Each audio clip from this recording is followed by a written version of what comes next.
Los problemas que siempre se hablan del sistema de salud es más que todo por falta de recursos o por mala gestión o por ambos. Pero el ser panameño no debe ser uno de los requisitos. ¿Qué síntomas usted considera, síntomas gastrointestinales, usted considera que la gente suele ignorar y no deberíamos pasar por alto? No hay un paciente que llegue a la oficina con sangramiento rectal que no te diga, no es que yo tengo hemorroides. Pues sí, pero tienes hemorroides, pero también puedes tener un tumor. Tener dos sistemas de salud no es algo eficiente para el país en general. ¿Qué tal? Bienvenidos a este nuevo episodio de Hablando de Medicina, episodio número 5. Hoy tenemos invitado a lo que es el doctor Miguel Mayo. La verdad que es un placer tenerlo aquí presente. Y también tenemos aquí a mi nueva socia, la doctora Farah Chugani. La verdad que es un placer tenerla aquí presente igualmente. Ella va a estar presente en las veces que yo no pueda estar. Así que nuevamente muchas gracias, doctor, por aceptar la invitación. Cuéntenos un poquito de usted. Gracias, Guillermo. Gracias, Farah. Que te cuente de mí. Sí, sí. Yo no suelo hablar de mí, pero bueno, yo nací en Panamá hace unos cuantos años atrás, la verdad que no mucho. Como te decía antes, pertenezco a la generación X. Esto le puede dar una pista de más o menos mi edad. Hijo de un español inmigrante, mi papá vino de España por la guerra civil y mi madre es de Aguadulce, tierra a la que yo he adoptado como mía. Yo peleo por Coclé, por cierto. Ok. Eh, sí, porque en Aguadulce me pasaba todos los veranos de la escuela, los pasaba en Aguadulce con mis primos y por supuesto una vida muy libre allá, mucho más libre de la que podíamos tener mis hermanos y yo acá en la ciudad capital. Y bueno, estudié todo aquí en la ciudad de Panamá y luego estudié medicina en la Universidad de Panamá, en la Escuela de Medicina, a pesar de que en mi familia no hay ningún médico. Mi papá quiso ser médico, pero no pudo ser médico porque, bueno, en ese tiempo la economía era un poco más precaria y tuvo que ayudar a sus padres. Así que terminó, en ese tiempo se hacía estudiar medicina en 8 años. Se hacía premedicina y luego medicina. Así que cuando terminó premedicina, Wow. pues tuvo que terminar ahí y Claro. se dedicó a trabajar. Pero mi hermano, que es mayor que yo, a pesar de que él dice lo contrario, sí estudió medicina, entró a la facultad 4 años antes que yo y la verdad que me gustaba ver cómo estudiaba sus materiales de estudio y bueno, decidí entrar a la facultad de medicina y entré en la facultad de medicina. Qué chévere, interesante. Y bueno, Farah, cuéntanos un poquito de ti. Bueno, yo me llamo Farah Chugani, tengo 22 años. Estoy estudiando en la Universidad Latina de Panamá, me falta un año ya para graduarme. Quiero, ojalá se me dé, ser ortopeda. Y bueno, yo creo que tuve un poquito de influencia de estudiar medicina porque mi abuela estudió odontología en Buenos Aires hace muchos años, pero ella ahorita está en el sector de salud pública. Entonces creo que ella como que me influenció un poquito ahí, a pesar de que yo digo que no, porque en verdad ella es la única médico en mi familia. Pero sí, yo siento una vocación increíble por esta carrera y cada día me gusta más. Bueno, qué bueno. Bueno, ahí les presento entonces al doctor Miguel y a la doctora Farah. Ahora, siguiendo en línea con lo que es su trayectoria y demás, ¿en algún momento usted dudó de la carrera de medicina o dudó en cambiar de rumbo incluso? Por supuesto que sí, Ujú. por supuesto que sí. Y yo doy clases en la Universidad de Panamá, doy un par de clases por semestre y es algo que les digo siempre. Eh, yo no creo que exista un médico que durante su carrera no haya pensado en algún momento salirse de la carrera. Porque Confirmo. la carrera requiere mucha disciplina. Yo me atrevería a apostar que requiere más disciplina que inteligencia. Obviamente se requiere una inteligencia mediana, pero si tú no cumples con tus disciplinas de estudio, no lo lograrás. Pero si lo haces y cumples tu propia disciplina, no tienes que hacer lo que otra persona dice que hagas, sino lo que tú haces, seguramente te va a ir bien. Durante la carrera, en varias ocasiones, además das materias que probablemente no te gusten Ujú. y te frustran. Y el pensamiento de salirte de la carrera ocurre seguramente no una sola vez, sino en varias.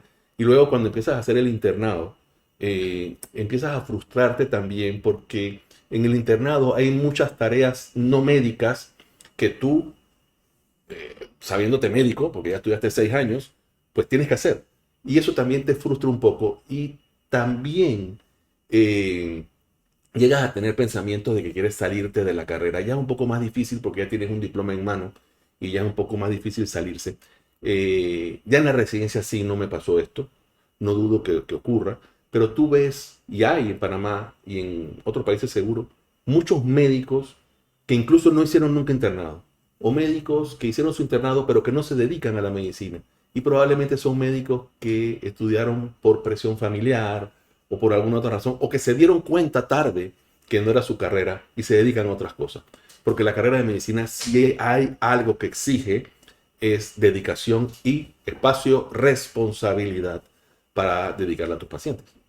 Sí, yo la verdad, no sé si Farah, pero mira, yo creo, y no es lo que Farah también, estoy muy de acuerdo con lo que usted dice. Yo creo que es más disciplina que otra cosa esta carrera. A veces, y yo pongo claro ejemplo, siempre a veces dicen que no, que el que entró del número 9, número 10, es mejor que el que entró de 80, por ejemplo. Y después ves al de número 9, número 10, que se sale de la carrera, el número 80 que se gradúa. Entonces, ahí no hay un tema de inteligencia, es muy cierto, es un tema de disciplina y de pasión también, porque creo que Seguro. cuando van de la mano, creo que se logra lo que viene siendo lo que el graduarse, ¿no? Que es el objetivo que toda persona que entra a la carrera quiere y tiene en ese momento. Así que en verdad estoy totalmente de acuerdo con usted. Eso es, y para tú que todavía estás en el nivel de grado, a nosotros los médicos, y yo trato de decir médico siempre, en vez de doctor, y se lo digo también a los muchachos en la clase, no permitan que le digan doctor, porque el doctor es un título académico. El doctor, para ser doctor, usted lo que tiene que sentarse y estudiar. La carrera que sea, la maestría que quiera y el doctorado que usted quiera. Pero ser médico no. Ser médico incluye en ti esa mística de tratar de poner tus conocimientos al servicio del paciente, al que mejore el paciente. Nuestra primera responsabilidad es nuestro paciente, al cual además tenemos que serle muy agradecidos porque son los pacientes los que permiten que uno aprenda y se entrene como médico. Así que eso es muy importante para que lo tengas muy en cuenta, porque cuando tú entiendes ese término de médico, te frustras menos, porque al final sabes que todo lo que tú estás haciendo, incluso aquellas tareas que tú consideras que no son de médico, van en pos de ayudar a esa persona que tiene una dolencia. Así que eso yo creo que es muy importante tenerlo en cuenta. Y es algo que se los digo a los muchachos como médicos, porque como dijimos antes, todos nos frustramos un poco. Claro. Doctor, yo le quería preguntar, ¿en qué momento usted se dio cuenta que medicina interna y después gastroenterología era el camino que usted iba a seguir? Es una pregunta interesante. Yo pensé que iba a ser internista siempre. Desde que empecé en la carrera de medicina, a mí lo que me gustaba era medicina interna. Porque yo pensaba y pienso que el ser humano es una persona con un conjunto de órganos y que tiene un padecimiento que seguramente afecta a una multiplicidad de esos órganos. Entonces tenía que verlo integralmente y medicina interna es la especialidad que hace eso. Lo que sí varió en el tiempo es si quería o no hacer una subespecialidad. Cuando era interno, bueno, en la carrera, yo quería ser inicialmente cardiólogo. Me di cuenta que cardiología no era lo mío porque en mi familia corren genes con cardiopatías muy importantes. Qué Entonces, oportuno. sí, Sí, entonces yo decía, no, no, me voy a pasar viendo a mis familiares y eso no solo que económicamente no ayuda, sino que tampoco creo que es agradable. Me gustó mucho hematología y durante mi internado estudié mucha hematología. Y cuando entré a la residencia de medicina interna, porque para ser hematólogo tienes que ser internista también, me di cuenta que la mayoría de los pacientes de hematología eran muy jóvenes y no podía vivir con eso. En varias ocasiones lloré con familiares de pacientes con problemas hematológicos. Y no fue hasta que roté gastroenterología en el servicio de gastroenterología del Hospital Santo Tomás, donde hice mi residencia de medicina interna, donde me percaté que eso era lo que me gustaba. Así que terminé la residencia de medicina interna y sin duda pues concursé por la plaza de gastroenterología y hoy en día no me arrepiento. Creo que es lo que me gusta, es lo mío. Es una especialidad que tiene de todo un poco, pero que es una especialidad que te permite tener un balance familiar de pacientes y te permite también estar con tu familia a ratos de ocio. No es una especialidad que tienes que estar muchas horas en el hospital, por ejemplo, ni tampoco es una especialidad que te apartas de los pacientes. O sea que Claro. me gusta. Claro, con la calidad de vida que se tiene. Sí, me gustaría mejor, pero bueno, es lo que hay.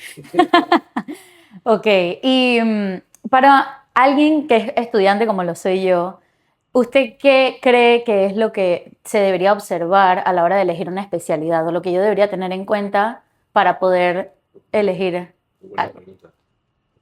Te dije que cuando era estudiante quería ser internista, pero sus especialidades pasaron por mi cabeza varias. Y una de las razones por las que yo creo que me gustó hematología es porque uno de los profesores míos de hematología daba la clase tan agradable que me gustaba mucho. Y eso es un error. O sea, es un error que te guste una especialidad porque te gusta la forma en la que diste la clase en la universidad. Yo pienso que deben esperar el internado porque esa es la vida real. No se parece en nada un paciente en la vida real a lo que usted estudió en las aulas de clase o a cómo un profesor impartió las clases. Eh, de hecho, probablemente los profesores más estrictos, que, igual que en la escuela, que son a los que uno durante ese momento más odió, son los que uno mejor recuerda, porque son los que más le enseñaron, sobre todo lo que decíamos Guillermo, disciplina.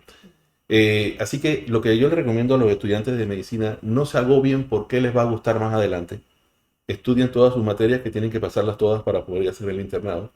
Y en el internado, yo creo que uno se va a percatar un poco mejor cuáles son las cosas o las especialidades que les gusta, porque en el internado es donde ves al paciente realmente, donde los atiendes. Y ahora en los internados se hace también algo de consulta externa, que es absolutamente fundamental. Yo siento que uno de los problemas que tenemos, y creo que me estoy saliendo, pero vale la pena decirlo, que en la forma como educamos a los médicos. Los médicos los educamos en aulas de clase y luego los mandamos a ser internados a los hospitales y después de eso los mandamos a la consulta externa. Y eso no está bien. O sea, formamos médicos hospitalistas, pero después los mandamos a atender en gente ambulatoria. Y eso Claro. hay que cambiarlo un poco. Sí. Pero ciertamente igual en el hospital es donde ves en las diferentes especialidades, tienes el contacto real con el tipo de enfermedades a las que te vas a dedicar el resto de tu vida. Y es fundamental que escojas adecuadamente, porque si no te puede frustrar a lo que decíamos anteriormente. Claro. Y si usted volviera a ser estudiante, ¿usted cree que quisiera de nuevo gastroenterología? O sea, ¿usted lo haría de nuevo 100%? ¿Sí? Lo único que cambiaría probablemente es que ahora, desde el inicio, quisiera ser gastroenterólogo y no hubiera pasado por esas otras dudas que comenté anteriormente. Claro, claro. Súper bien ahora. No, en verdad creo que, creo que es muy bueno para los que nos están viendo que nos comenten todas estas cosas. Al final creo que la experiencia que usted tiene es invaluable, tanto para nosotros como para los que nos están viendo. Creo que el hecho de que usted encuentre su historia, de cómo usted primero quería una subespecialidad y después se fue a otra, creo que es algo que en verdad a cualquiera nos puede pasar. Y no hay que cerrarse, creo que es el mensaje. Y es algo que, por ejemplo, a mí me gusta mucho cardiología, por ejemplo, y siempre he estado como que quiero eso, pero al final yo siempre digo, me gusta medicina interna, pero después lo que viene después, uno no sabe, ¿no? Sí. Entonces, al final creo que ese es el mensaje y creo que es algo que la gente se tiene que llevar de aquí y en verdad gracias por compartirlo. A la orden siempre. Las decisiones que uno se traza en la vida, primero que todo, uno tiene que analizar siempre las situaciones y tu respuesta a ese análisis es lo que hace tu conducta. Y tu conducta diaria es lo que te hace el hábito. Entonces, tú no puedes tomar decisiones sin el análisis adecuado porque vas a crear malas conductas o malos hábitos al final. Entonces, y tú tienes que entender que cuando tú escoges tu especialidad, uno tiene alrededor de 26 años, 26, 25, 27 años, más o menos, y vas a estudiar 3, 4, 6 años de una especialidad o una subespecialidad, pero los 40 años restantes lo vas a dedicar a ellos. Entonces tú tienes que escoger adecuadamente para poder vivir, digamos, tranquilo, vivir haciendo lo que te gusta hacer. Claro. Bueno, siguiendo ahora un poquito fuera de la medicina, clínica per se, pero ahora yendo a otro ámbito de la medicina, usted fue ministro de Salud, ¿ok? Del 2014 al 2019, si mal no me equivoco. Y quería que usted comentara un poquito a nosotros, a los que nos están viendo a nivel nacional, ¿cómo surge esta oportunidad de ser ministro de Salud? Usted a un momento, cuando le salió la oportunidad, dudó en aceptar. Muchísimo. Mira, Eh, Me gusta la política desde muchacho, pero no la política partidista. Me gusta la política por el hecho de que tú puedes crear estrategias para ayudar a más gente. ¿Qué es lo que es política realmente? No la politiquería ni la política partidista. Efectivamente, ayudé en campaña a un candidato presidencial que fue presidente. Él me pidió que lo ayudara en el equipo. Sí, le dije que no varias veces por una sencilla razón. No por Ajá. problemas personales, ni mucho Claro, menos. claro. En ese momento yo tenía una hija que hoy tiene 21 años, pero que tenía 9 años.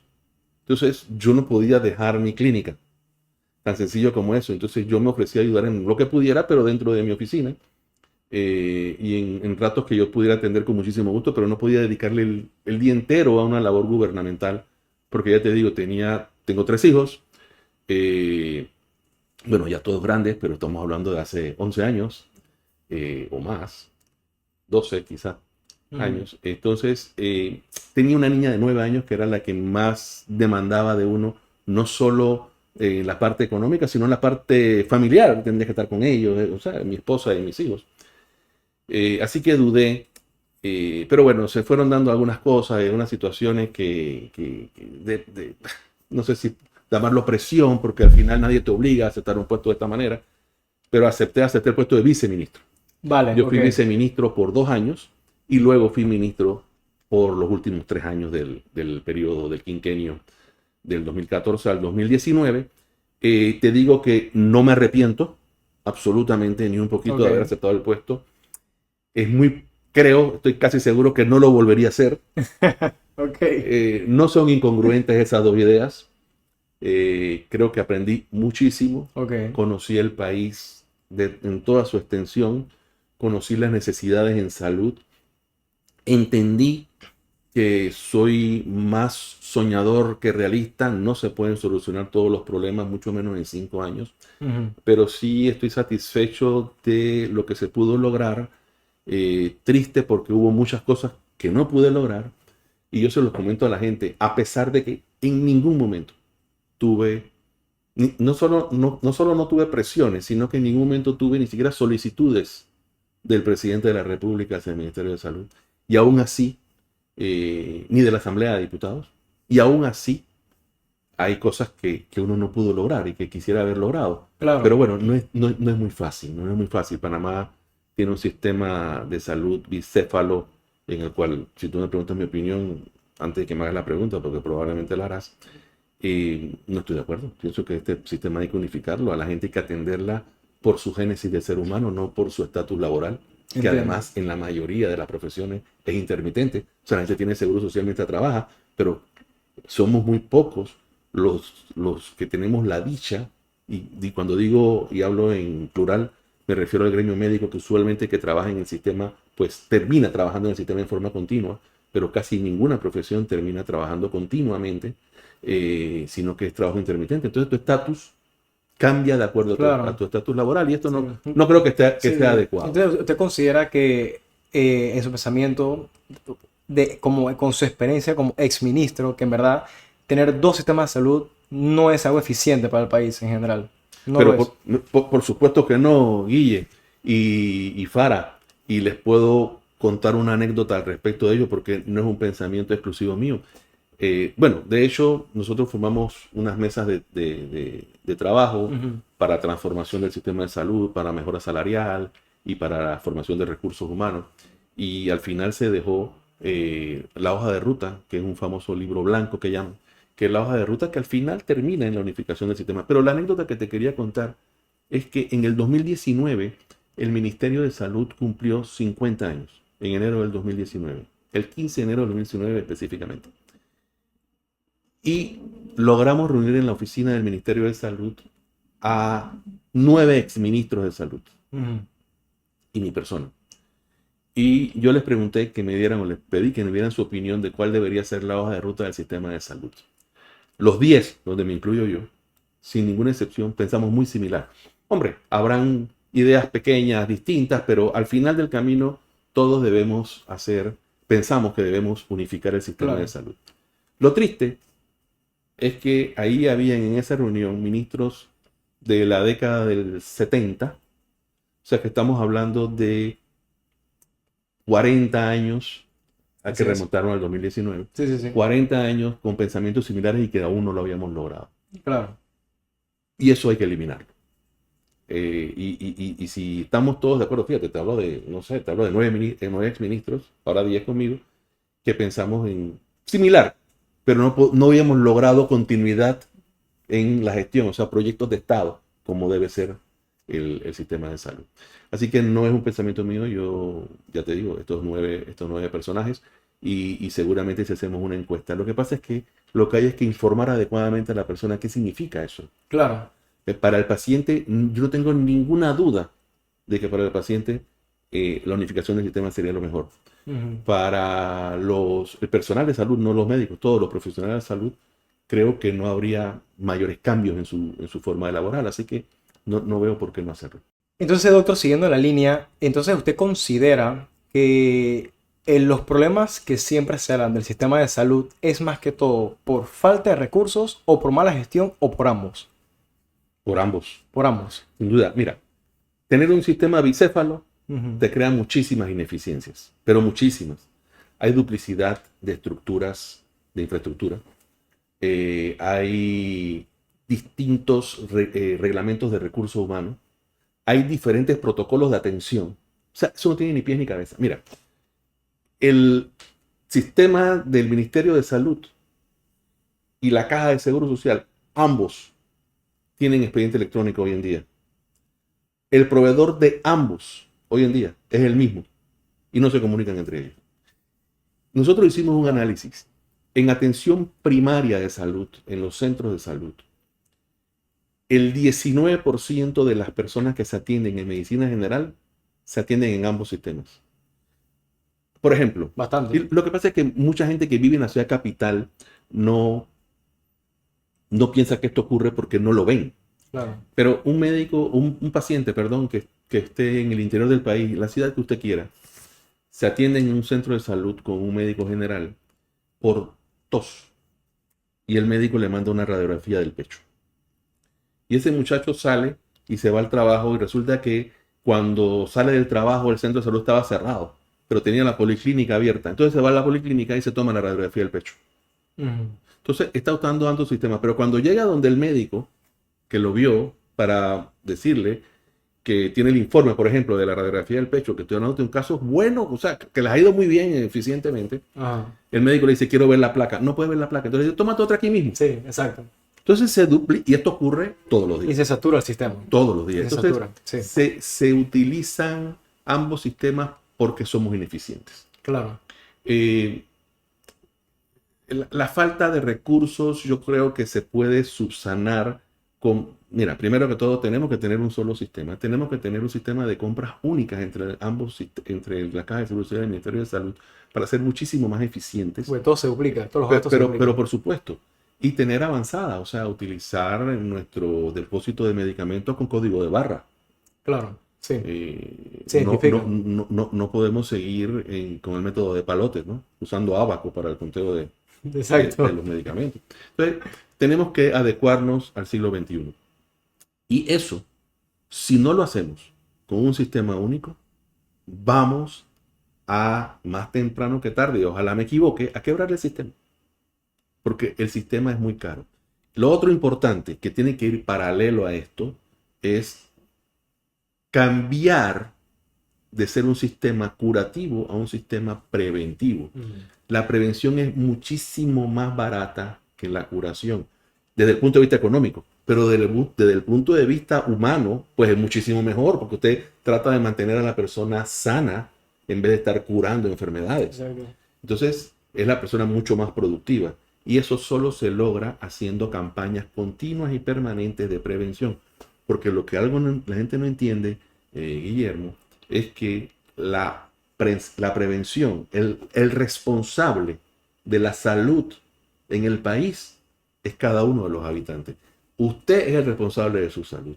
El ministerio y la caja son responsables de atender su enfermedad. ¿Me explico? Sí. Pero el responsable de la salud es cada uno de nosotros. Entonces, la responsabilidad en este caso del Ministerio de Salud es darle las herramientas y darle la docencia necesaria a la población para que se cuide.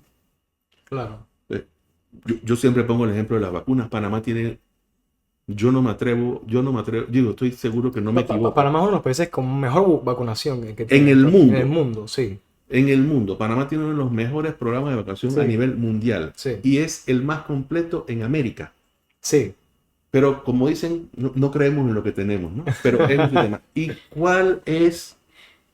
Varias de las claves para que esto haya sido así es que el PAI, que es el Programa Ampliado de Inmunizaciones en Panamá, ha sido un proyecto de Estado históricamente. No importa quién esté en el gobierno ni qué partido político esté en el gobierno, casi todos los quinquenios se van añadiendo vacunas al sistema y no se van quitando porque las puso el gobierno anterior. No, Claro, sí. se siguen poniendo. Y obviamente es parte del éxito que lo llevan unas enfermeras que son muy estrictas en su cumplimiento. A veces los médicos no entendemos lo rígidos que son, pero el hecho de que sean tan rígidas es lo que ha permitido que traspase elecciones. Y esto es un sistema único, el sistema de vacunación. No tenemos un sistema bicefálico de vacunación, Claro. porque las vacunas las adquiere el ministerio, todas las vacunas que tiene el sistema las adquiere el ministerio y se las ofrece a la caja y se las ofrece a Claro. los centros de salud para que se pongan.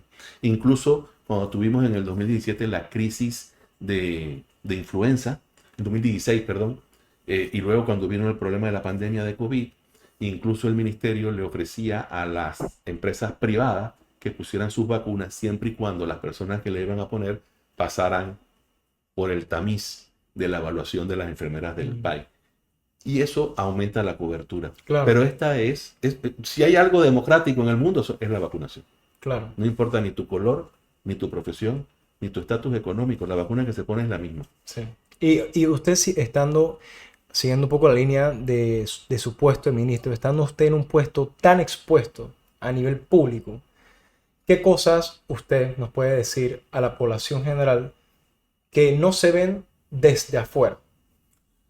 Lo primero que a mí me llamó la atención cuando entré al Ministerio de Salud, que no tenía idea de que así era, y estoy seguro que, no sé, estoy seguro que más de la mitad de la población piensa igual que como yo pensaba, era que los funcionarios no trabajan. Yo les puedo decir a ustedes que en el Ministerio de Salud hay muchísima gente que llega antes de las 7 de la mañana y que se van después de las 6 de la tarde. Y que no están ahí sentados haciendo nada, están trabajando. Muchísima gente. Yo no tengo ahora ninguna duda de que esto ocurra en forma similar en otras instituciones estatales.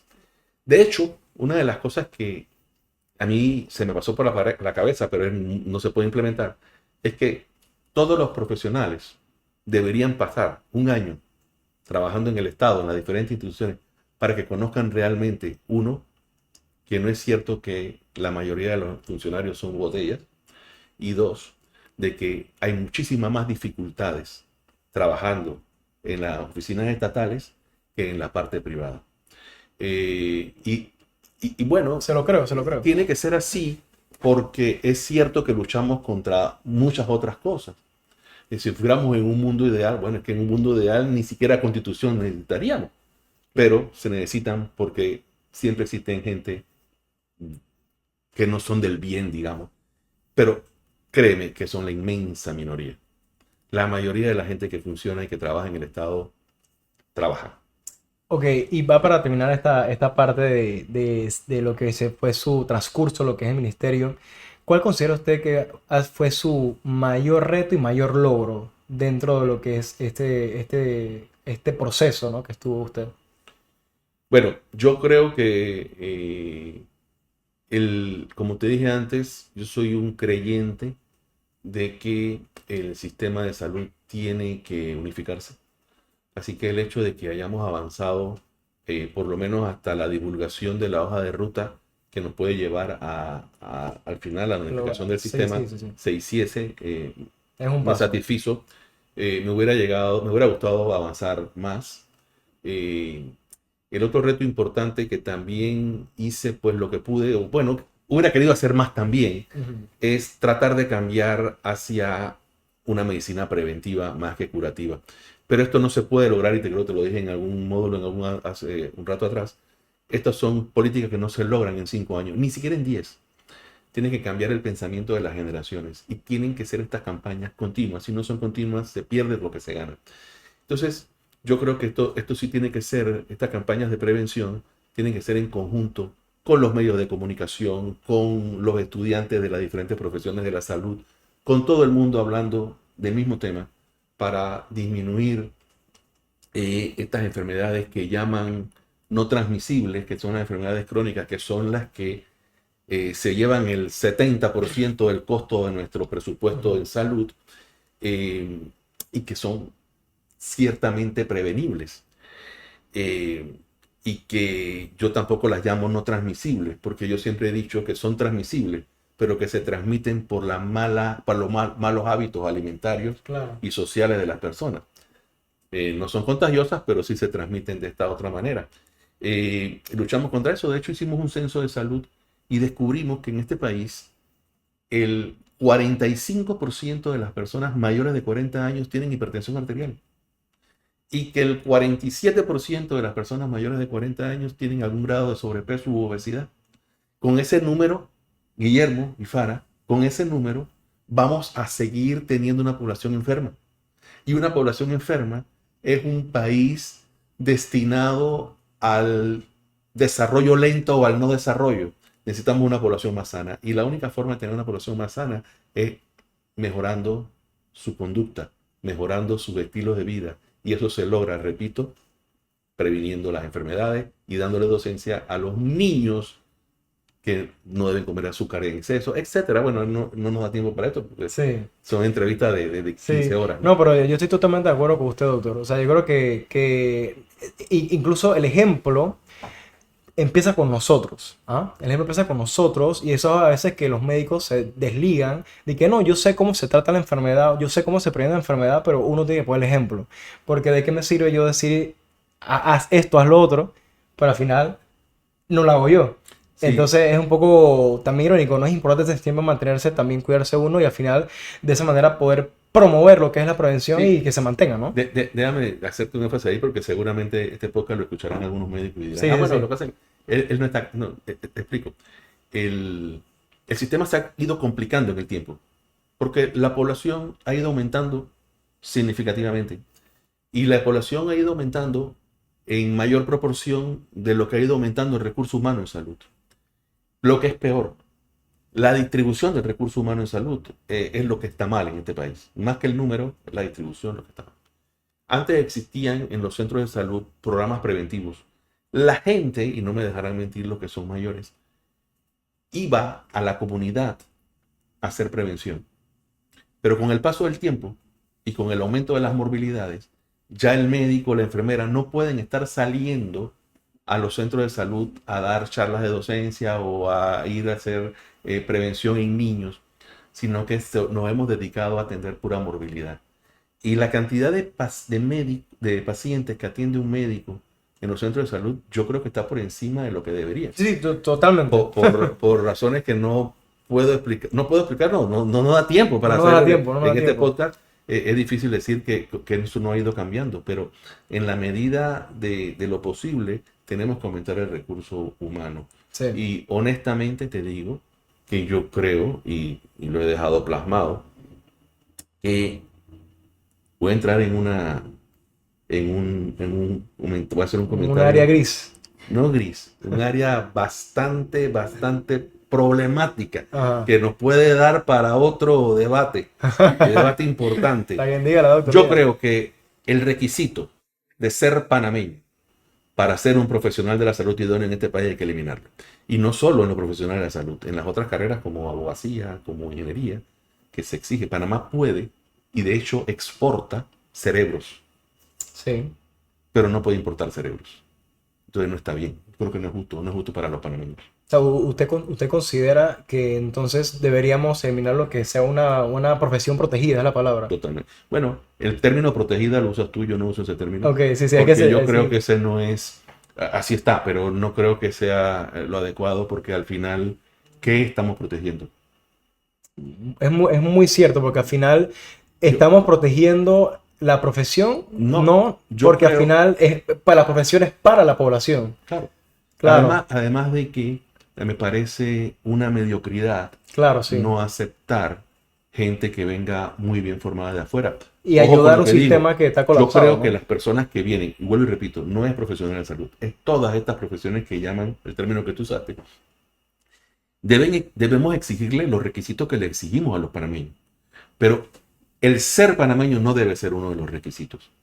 Yo creo que Panamá es un país que tiene tantos beneficios, tanta riqueza natural, que yo creo que hay muchísima gente que le gustaría venirse a vivir a Panamá de las diferentes profesiones que sencillamente no vienen porque no pueden trabajar en su profesión. Yo no creo que deben venir y trabajar inmediatamente. Yo creo que deben cumplir unos requisitos que son los mismos que le exigimos a los panameños. Eso nos va a ayudar a nosotros, como profesionales, a enriquecernos más, porque yo no creo que haya un país de los desarrollados del mundo que se haya desarrollado, valga la redundancia, sin las inmigraciones. Eso es muy cierto. Y un ejemplo claro que a mí me da mucha atención es cuando estaban en Boca del Toro pidiendo especialistas y simplemente no llegaban. No llegaban. Y la cantidad de especialistas tal vez afuera que quisieran aplicar son enormes, ¿no? Pero no se puede. Y es lamentable porque hacen falta. Eso es muy cierto. Así es. Estoy de acuerdo. Estoy de acuerdo. Doctor, ya cerrando un poco con la parte de esta gestión pública y todo esto, y moviéndonos un poco más a la medicina per se, me interesa saber y preguntarle, desde su punto de vista, qué tan frecuente es en Panamá el cáncer de colon hoy en comparación a años anteriores. Farah tiene la pasión de la medicina, como ella misma dice. Yo creo que te vamos a quitar eso de ortopeda. El, el cáncer de colon tiene varias características. En Panamá la prevalencia de cáncer de colon anda alrededor de 18 por 100.000 habitantes. O sea, se diagnostican en Panamá alrededor de 800, 850 cánceres de colon nuevos cada año. Y se mueren poquito menos de 400 personas por año por esto. Ok. Las curvas van a ir separándose. Porque el cáncer de colon, específicamente con esa pregunta que me hiciste, es probablemente el cáncer mejor estudiado en el mundo. El cáncer de colon tiene todas las características necesarias que debe tener una enfermedad para ser prevenible o detectada tempranamente. El cáncer de colon es una enfermedad de crecimiento muy lento. Es una enfermedad que tiene en el 95% de los casos una lesión precursora conocida y evaluable físicamente, y que se llama pólipo, y que estos pólipos, para que se desarrollen cáncer, alrededor del 20% de los pólipos se malignizan, un poquito menos quizás, pero se malignizan en un periodo de 7 a 10 años. De manera que te da un espacio de tiempo suficiente para que tú puedas actuar y retirar el pólipo. El riesgo se hereda y tú en tu estilo de vida le añades, digamos, gasolina para Claro. Le echo gasolina al fuego. que vaya creciendo, que sabemos cuáles son estas gasolinas, de manera que tú puedes eliminarlas y solo te quedas con el riesgo heredado, que disminuye significativamente la posibilidad, y tú le haces estos estudios que son preventivos. Entonces, al final del camino, este es un cáncer que en Panamá es el tercer cáncer Sí. en prevalencia, y además es el tercer cáncer en mortalidad, pero podemos disminuirlo significativamente. Ahora yo creo que la gente está más consciente, porque el estudio que podemos hacer a nivel poblacional para prevención de cáncer de colon es sangre oculta en heces. Es un estudio muy sencillo, en un laboratorio Sí. muy barato. Al que le sale positivo debe hacerse una colonoscopia.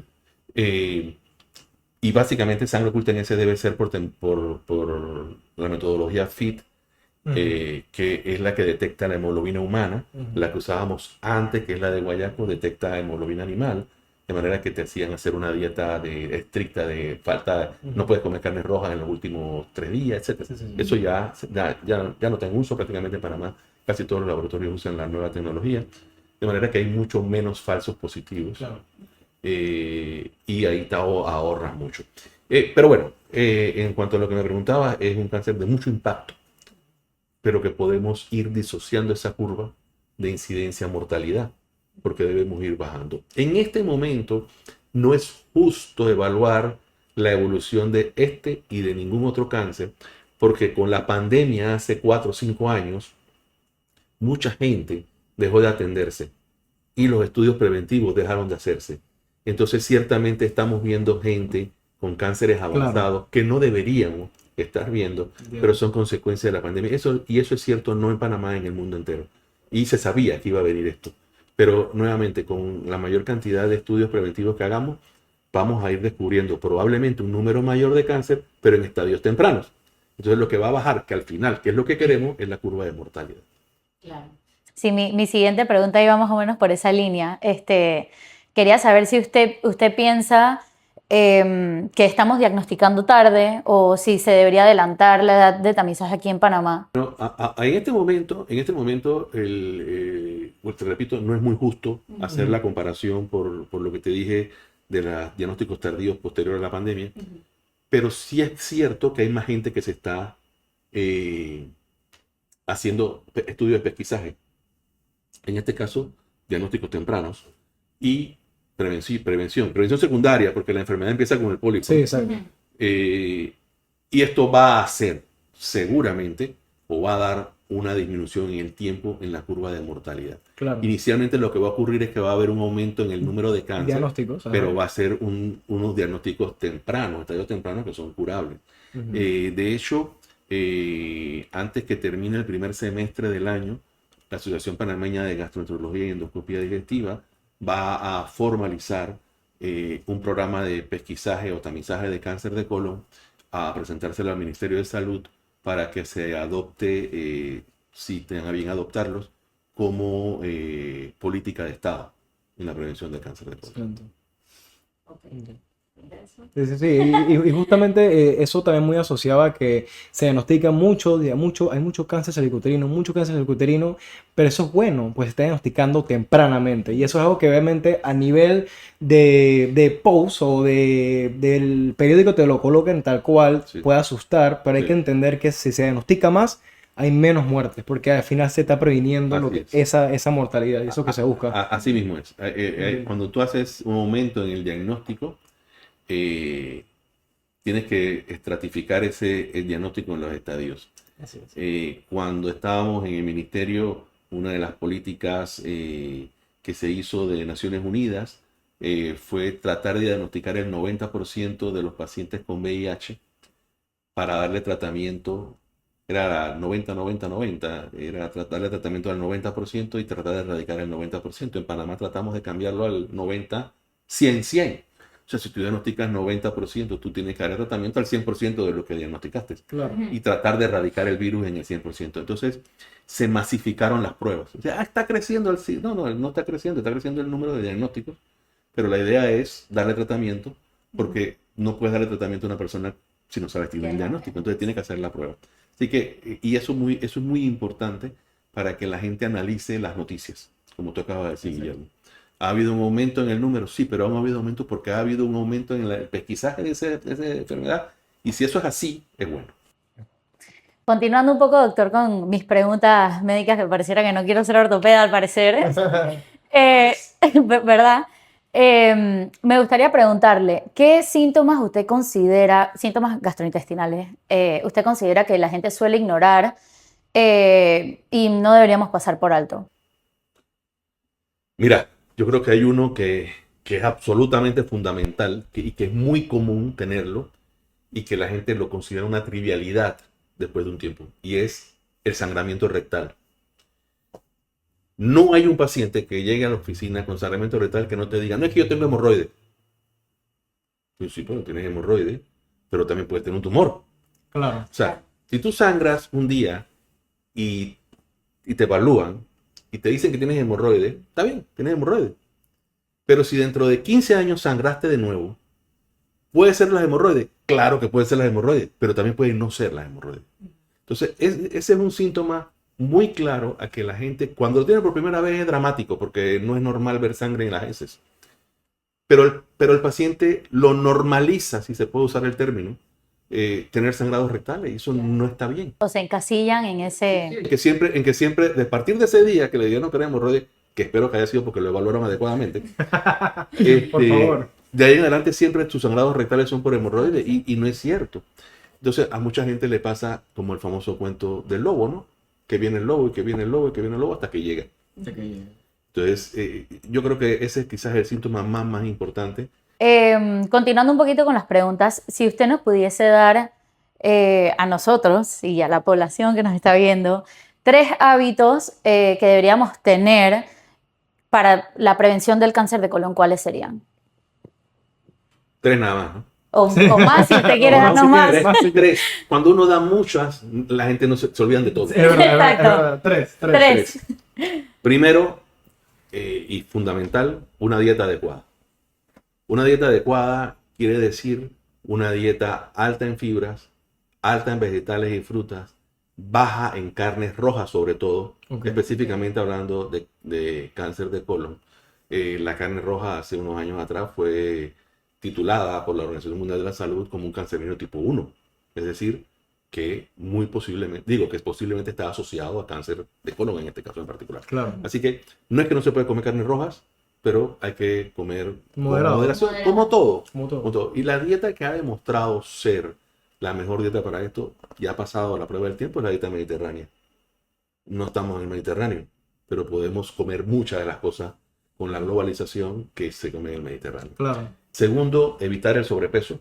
Ok. La obesidad, sobre todo la obesidad central o la obesidad tipo manzana que llamamos nosotros, Sí. está asociada no solo a cáncer de colon, sino a 14 tipos distintos de cáncer y a muchísimas otras enfermedades.